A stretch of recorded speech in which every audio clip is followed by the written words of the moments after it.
मोनसे गोनांथार फोसावनाय बे खौराङा नोंथांनि थाखाय गोनांथि जागोन। गोनांथि खौराङा बेनोदि चिरांनि काजलगाव एसबिआइ ब्रान्चनि नांजाबनाय रोंगौथि गोनां डक्टर सुमिक देबजों लोगोसे माखासे डक्टर मोननो हानाय गंसे मोजां देहा फाहामग्रा एसडि क्लिनिक दङ।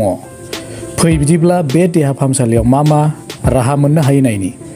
डायबेटिसनि थाखाय फाहामथाय, सरासनस्रा सावस्रि फाहामथाय, बिखा बेरामनि सायाव फाहामथाय। नोंथाङा जुदि बेफोरबादि बेरामजों भुगिनांदोंब्ला काजलगाव एसडि क्लिनिकआव थांनानै नायजाहैनो हागोन।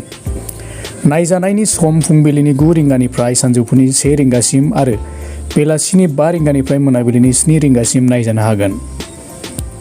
नोंथाङा सुलाद लानो थाखाय 7002293924 9954687336 जानबुं नम्बराव सुलाद ला। बे खौराङा नोंथांनि थाखाय गोजोनथाव जानो हागौ। हा बायग्रा एबा मोजां साइटनि हा लाग्राफोरनि थाखाय फोसावथाय। चिरांनि दादगारि भुटान गेटनि साखाथियाव मोनसे मोजां दखरसे मियादि हा फान्नायनि खौरां फोसावनाय जादों।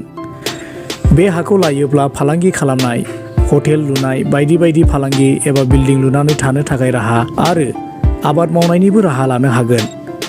आबुं खौरां लानो थाखाय नोंथाङा 8638183329 आरो 9954097210 जानबुं नङाव फन खालामनो हागोन।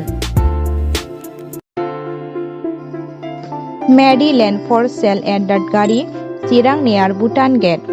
Suitable for construction of hotel, guest house, personal home or any building or farming. For more information, please contact mobile number 9186 381 83329.